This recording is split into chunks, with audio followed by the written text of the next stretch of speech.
کے بعد ذوالقرنین کا تذکرہ ہے کہ بہت بڑے بادشاہ گزرے ہیں, پوری دنیا فتح کی انہوں نے, حضرت ذوالقرنین نے. قرآن کہتا ہے زمین کے مشرق کی انتہا میں بھی پہنچے اور زمین کے مغرب کی انتہا میں, اور ایک ایسی قوم کے پاس پہنچے ذوالقرنین کہ وہ قوم حضرت ذوالقرنین کی زبان نہیں سمجھتی تھی. تو ترجمان کے ذریعے اس قوم سے بات ہوئی. اس قوم نے کہا کہ آپ بڑے طاقتور بادشاہ ہو, ہم ایک مصیبت میں مبتلا ہیں, آپ اس سے ہمیں بچائیں. وہ مصیبت کیا ہے؟ انہوں نے کہا یاجوج ماجوج ایک قوم ہے جو زمین میں فساد مچا رہی ہے, تو آپ ہمیں اس سے کیا کریں, اس کے شر سے بچا لیں. تو حضرت ذوالقرنین نے جو پہاڑوں کی وادیاں تھیں نا, ان کے درمیان لوہا اور سیسا گرم کر کے, بڑا مشکل کام ہے یہ پہاڑوں کو لوہے اور سیسے سے بند کرنا, اس قوم کو پیک کر دیا, سیل پیک, کہ یہ قوم اب قیامت تک نکل نہ سکے اور دنیا ان کے شر سے محفوظ رہے. 2 جگہ قرآن میں یاجوج اور ماجوج کا تذکرہ ہے.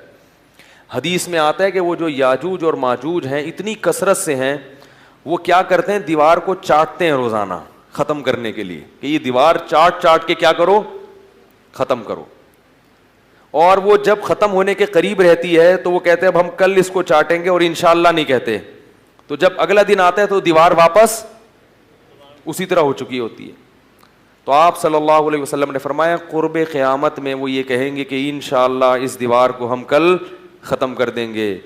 تو جب انشاءاللہ کہیں گے کہ اللہ نے چاہا, کیونکہ وہ مسلمان نہیں ہے وہ قوم, جب اللہ نے چاہا کہیں گے تو وہ دیوار اگلے دن کیا ہو جائے گی, ختم. اور قرآن میں آتا ہے کہ پھر وہ زمین میں پھیل جائیں گے. وَتَرَكْنَا بَعْضَهُمْ يَوْمَئِذٍ يَمُوجُ فِي بَعْضٍ, اتنی کثرت سے زمین میں وہ بہت بڑی تعداد ہوگی ان کی, بہت بڑی تعداد, زمین میں ایسا فساد مچائیں گے کہ لوگوں کا جینا حرام کر دیں گے, گھس رہے ہوں گے ایک دوسرے کے اندر, اتنی کثرت سے ہوں گے. فرمایا, اور پھر حدیث میں آتا ہے, یہ تو قرآن میں ہے نا کہ اتنی کثرت سے ان کو چھوڑ دیا جائے گا. حدیث میں آتا ہے کہ حضرت عیسیٰ علیہ الصلاۃ والسلام جب نازل ہوں گے تو پھر یاجوج ماجوج کو ختم کریں گے, ان کی لڑائی ہوگی, وہ اللہ سے بد دعا کریں گے. پھر حدیث میں آتا ہے کہ اتنی لاشیں جب وہ مریں گے نا, اتنی لاشیں ہوں گی کہ ان کی لاشوں کی کثرت سے زمین میں بدبو اور تعفن پھیل جائے گا, اور اتنی لاشوں کو ٹھکانے لگانا مسلمانوں کے بس میں نہیں ہوگا. پھر حضرت عیسیٰ علیہ السلام اللہ سے دعا کریں گے, بارشیں برسیں گی, سیلاب آئیں گے جن میں ان کی لاشیں بہہ بہہ کے ٹھکانے لگیں گی. تو پھر اس کے بعد دنیا سے کفر کا خاتمہ ہو جائے گا. پھر آپ صلی اللہ علیہ وسلم نے بتایا کہ حضرت عیسیٰ علیہ الصلوۃ والسلام کی معیت میں ایسا زمین میں پھر انصاف پھیلے گا, ایسا انصاف پھیلے گا, ایسی اللہ کی عبادت ہوگی کہ برکتیں نازل ہوں گی.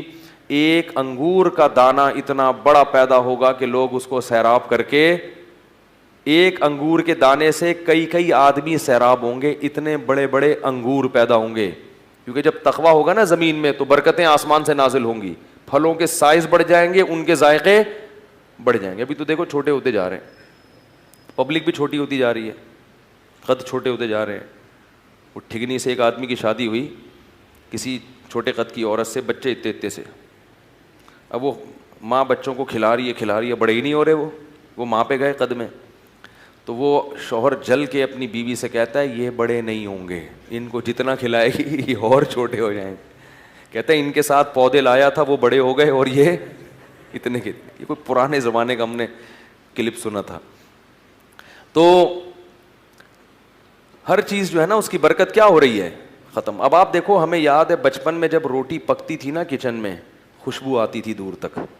اب روٹی میں خوشبو ختم ہو گئی ہے, تو برکتیں ختم ہو رہی ہیں, ذائقے ختم ہو رہے ہیں. ہری مرچوں میں مرچیں نہیں ہیں, میں ہری مرچوں کا عاشق ہوں, میں کھانے میں ہری مرچ کے بغیر کھاتا نہیں ہوں, اور ایسے چباتا ہوں ایسے کر کے. مجھے لوگ دیکھتے ہیں. ایک دفعہ میں ہوٹل میں گیا تو میں نے کہا ہری مرچیں لے آؤ, وہ مذاق سمجھتے ہیں, وہ ایک اٹھا کے لے آتا. میں کہتا بھائی ہری مرچیں لے کر آؤ یار. اس نے غصے میں نا پوری پلیٹ بھر کے لے آیا, تو میں کھا گیا.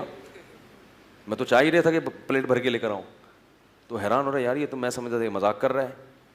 تو لیکن اب ہری مرچوں میں ذائقہ 6-7 چبا جاؤ, اس کے بعد کوئی ایک آدھ نکلتی ہے. ہر چیز میں ذائقہ کیا ہو رہا ہے, اس کا گناہوں سے بھی بڑا گہرا تعلق ہے. کچھ تو یہ کھاد واد کے اثرات ہیں, کچھ ہماری بدعمالیاں بھی ہیں. چیزوں کے ذائقے کیا ہو رہے ہیں, ختم ہو رہے ہیں.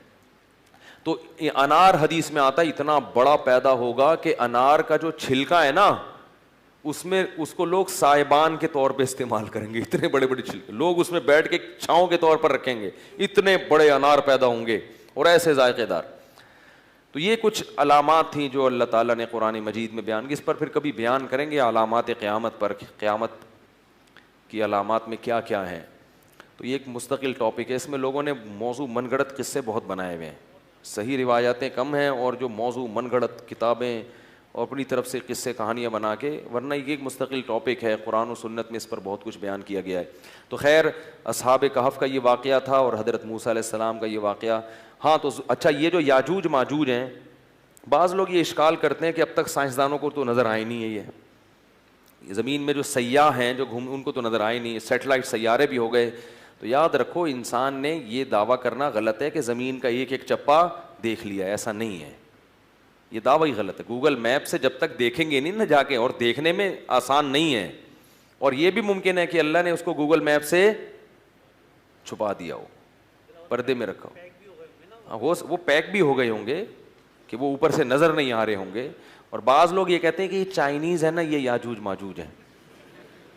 تو مجھے نہیں پتا, ممکن ہے, میری تحقیق نہیں ہے, کوئی بھروسہ نہیں ہے, کیونکہ یہ بھی پہاڑوں کے اندر ہے اور یہ بھی اتنے زیادہ ہیں کہ جب یہ آئیں گے نا چنگ چنگ پونگ پونگ کر کے پوری دنیا میں. لیکن بہرحال ایک قوم ہے, ہمارا اس پر ایمان ہے کہ وہ ایک قوم ہے جو قرب قیامت میں زمین میں پھیل جائے گی اور فساد مچائے گی, بہت زیادہ فساد مچائے گی.